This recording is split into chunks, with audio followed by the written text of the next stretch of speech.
जय गुरुजी, शुक्राना गुरुजी, अनंतम अनंतम शुक्राना गुरुजी महाराज को कोटि कोटि शुक्राना। सभी प्यारी संगत को भी जय गुरुजी। संगत जी, जो संगत नई जुड़ी है गुरुजी के चमत्कारी सत्संग सुनने के लिए, सबसे पहले वो चैनल को सब्सक्राइब कर लें, लाइक कर लें, शेयर करना बिल्कुल ना भूलें। ज़्यादा से ज़्यादा शेयर कीजिएगा, बेल आइकन ज़रूर प्रेस कर लीजिएगा ताकि आने वाले सत्संग की न्यू नोटिफिकेशन आपको समय पर मिल सके। संगत जी, अगर आप सबका भी अपना कोई सत्संग है जो आप शेयर करना चाहते हैं तो अपना सत्संग एक शांत वातावरण में अपनी ऑडियो या वीडियो बना के हमें व्हाट्सएप पर भेज दीजिए। संगत जी, न्यू सत्संग के हमेशा मैसेज आते रहते हैं संगत के कि उनको ब्लेसिंग चाहिए, तो ब्लेसिंग लेने के लिए आप हमें व्हाट्सएप पे मैसेज कर लीजिएगा और नंबर आपको डिस्क्रिप्शन बॉक्स में मिल जाएगा। संगत जी, ज़्यादा से ज़्यादा सत्संग सुनिएगा। आज का जो सत्संग है बहुत ही प्यारा सत्संग है, बहुत ही चमत्कारी सत्संग है। जो गुरुजी के चमत्कार इसमें बहुत ज़्यादा आपको सुनने के लिए मिलेंगे। और संगत जी, सत्संग को पूरा सुनिएगा। गुरुजी की ब्लेसिंग देखिए, आप जब सत्संग सुनते हैं तो कहीं ना कहीं जो आपके सवाल जवाब होते हैं वो आपको इस सत्संग के ज़रिए आपको मिल जाता है।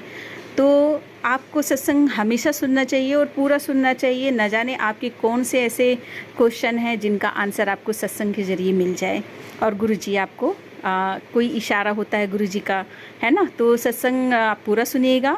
आंटी से मैं रिक्वेस्ट करूँगी कि वो अपना सत्संग सुनाएं। जय गुरुजी, शुक्राना गुरुजी। जय गुरुजी, शुक्राना गुरुजी का बहुत बहुत शुक्राना कि गुरुजी ने आज मेरे को सत्संग शेयर करने का मौका दिया।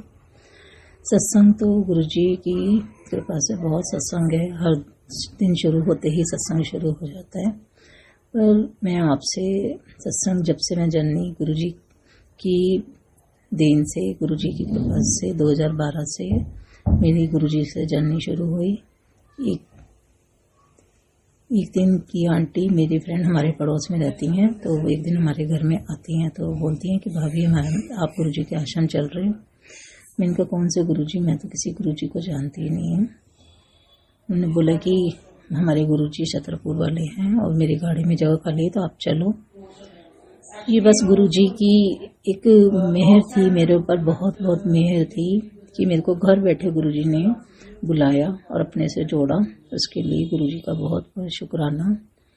तो बोलने लगी कि मेरी गाड़ी में जगह खाली है तो आप चलो। मैंने कहा नहीं, मेरे हस्बैंड तो शॉप पे गए हैं, शाम का टाइम था, 6 साढ़े 6 बजे का टाइम था। तो उन्होंने बोला नहीं कोई बात नहीं। मैंने कहा नहीं, मैंने हस्बैंड से बोला नहीं, वो गुस्सा करेंगे आके सीधा, और मैं खाना वगैरह भी बनाना है। उस टाइम मैं सब्जी बना रही थी। तो कहने लगी, मैंने कहा कह रही नहीं आप तैयार हो जाओ, मैं सब्जी बना देती हूँ। उन्होंने सब्जी बनाई और मैं उनके साथ चल पड़ी। जाकर मेरे को गुरुजी के आश्रम में बहुत अच्छा लगा कि मैं सच्चे कि एक अलग ही जगह, मैंने आज तक ऐसी जगह देखी नहीं थी। और वहाँ जाके उस टाइम मेरी थोड़ी तबीयत भी ख़राब रहती थी, मेरे फीवर वगैरह अंदर रहता था और ठंड बहुत लगती थी और नीचे बैठ जाती थी, उठ नहीं पाती थी, तो घुटनों की प्रॉब्लम भी थी मेरे। तो मैं नीचे जैसे ही बैठी जल प्रसाद पी रही थी और नीचे मेरे मन में सोचा था, मैं गुरुजी अंदर प्रेयर कर रही थी, गुरुजी मैं बैठ तो गई हूँ, उठूँगी कैसे। और ठंड भी लग रही थी मेरे को, बस मैं अंदर पाठ भी कर रही थी और ये मन में अरदास भी कर रही थी, गुरुजी मैं उठूँगी कैसे। तो जैसे तैसे मैंने कि वहाँ पर लंगर प्रसाद करा और मैं उनके साथ घर पर आई। और जैसे ही हमारे घर के पास कृष्णा मंदिर है, उनकी गाड़ी रुकी। उन्होंने बोला कि प्रिया आंटी ने बोला कि आंटी मेरे को ना ये गुरुजी का स्वरूप मिला है और मैं इसको पीपल के पेड़ के नीचे रख दूँ। मैंने कहा आंटी आप ये स्वरूप आप मेरे को यहाँ पर लेके आए हो और आप मुझे गुरुजी का स्वरूप पीपल के पेड़ के नीचे रख रहे हो। तो उन्होंने बोला कि नहीं, मैं ये किस कारण कह रही हूँ कि मेरी एक मदर लो मुझे डांटेंगी कि तूने एक गुरु और धारण कर लिया। तो मेरे मन में आया कि मैंने उनको मन में जैसे ही आया कि मैंने कहा गुरुजी का स्वरूप मैं इनको से बोलती हूँ कि मुझे दे दें।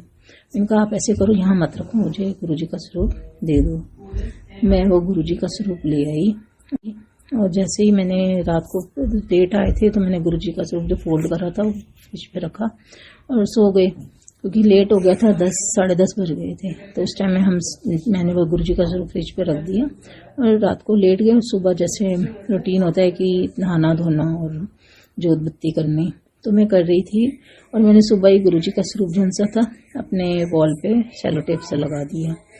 तो अब जैसे ही मैं पूजा पाठ करने लगी और जिसमें जैसे लगा कि हमारे घर में ना कोई चल रहा है, कि पूरे घर की इंस्पेक्शन कर रहे हैं, ऐसे मेरे को फील हुआ।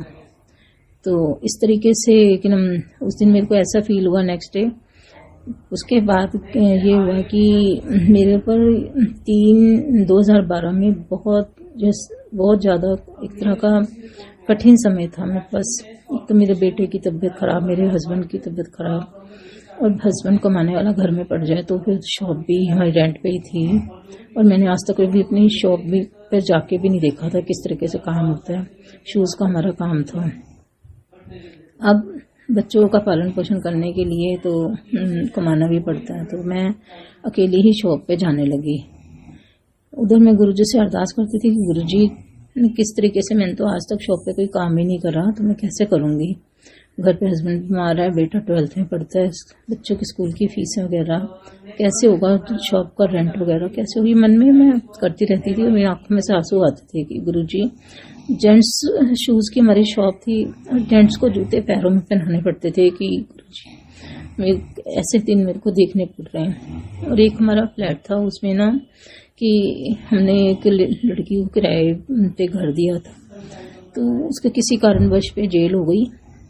और उसके बाद मैं बहुत दुखी रहने लगी कि अब गुरुजी से बोलने की, गुरुजी उधर पे हस्बैंड भी बीमार है, बेटा भी बीमार है, अब तो मेरा इनकम सोर्स वो भी बंद हो गया, फ्लैट भी बंद हो गया, तो किस तरीके से घर का वो होगा, किस तरीके से सब कुछ होगा। और बेटा 12th में पढ़ता था, वो बीमार होने के कारण वो पढ़ भी नहीं पाता था। मन में सोचने लगी, मैंने कहा गुरुजी कि किस तरीके से वो फ्लैट मेरा खाली करा दो, और बस बच्चा ये बस यदि ये फेल हो गया तो पढ़ेगा नहीं आगे इसके, क्योंकि बड़े बच्चे होते हैं फील करते हैं किस तरीके से मैं पेपर दूंगा, पेपर में फेल हो गया तो मैं फिर दोबारा नहीं पढ़ूंगा। ये मेरे से बात करता था।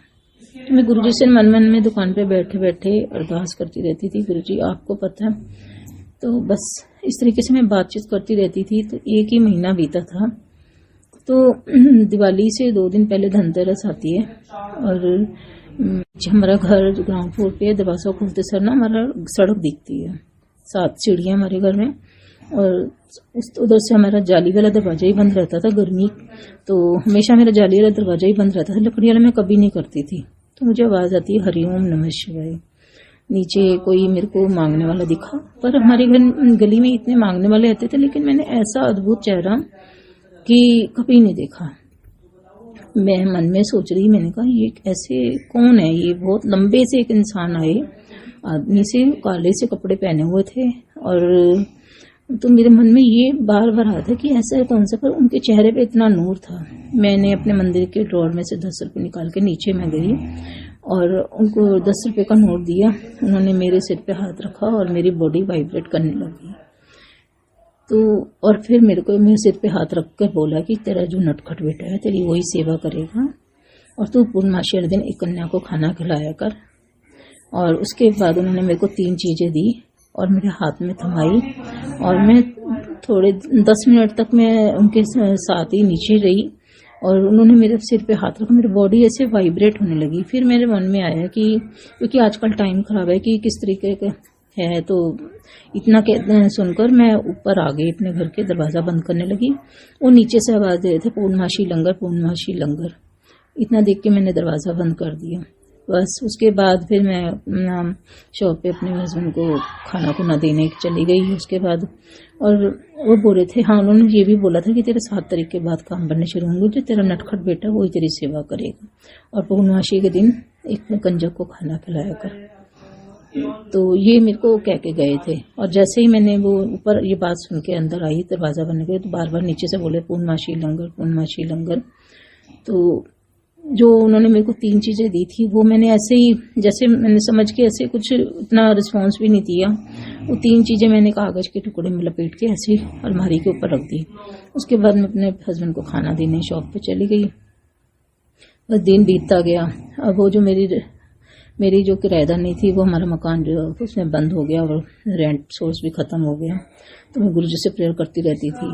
तो मेरे को एक दिन मैं शॉप पे बैठी हुई थी, तो मुझे फ़ोन डीलर का आता है कि आंटी अपने मकान खाली कराना है। तो मैं इतना हरदम गुरुजी से यही अरदास करती थी, गुरुजी किस तरीके से मेरा फ्लैट खाली हो जाए। अंदर से परेशान भी बहुत ज़्यादा रहती थी। तो उसके बाद मैं फटाफट उसका फ़ोन सुना और मैं हड़बड़ाई। मैंने कहा हाँ हाँ खाली कराना है, जैसे डीलर ने बोला अपने मकान खाली कराना है। मैंने कहा हाँ हाँ मकान खाली कराना है। वो एग्जैक्ट 11 तारीख थी, जिस दिन जिस डेट को मेरे किराएदार ने मेरे से मकान लिया था, एग्जैक्ट 11 तारीख को मेरे पास फ़ोन आता है और मैं ऑटो करके वहाँ अपने जहाँ फ्लैट था उस पर चल पड़ती हूँ। अपनी फ्रेंड प्रिया आंटी को और रेशमा आंटी को फ़ोन करती हूँ कि आंटी आप मेरे पास साथ चलो। उधर मकान में हम डीलर के पास गए तो उन्होंने बोला कि मैं इसके चाचा का भाई हूँ। तो मैंने कहा नहीं, वो लड़की आएगी तभी हम ऐसे खाली करवाएंगे, ऐसे नहीं करवाएंगे क्योंकि उसका सामान पड़ा हुआ है।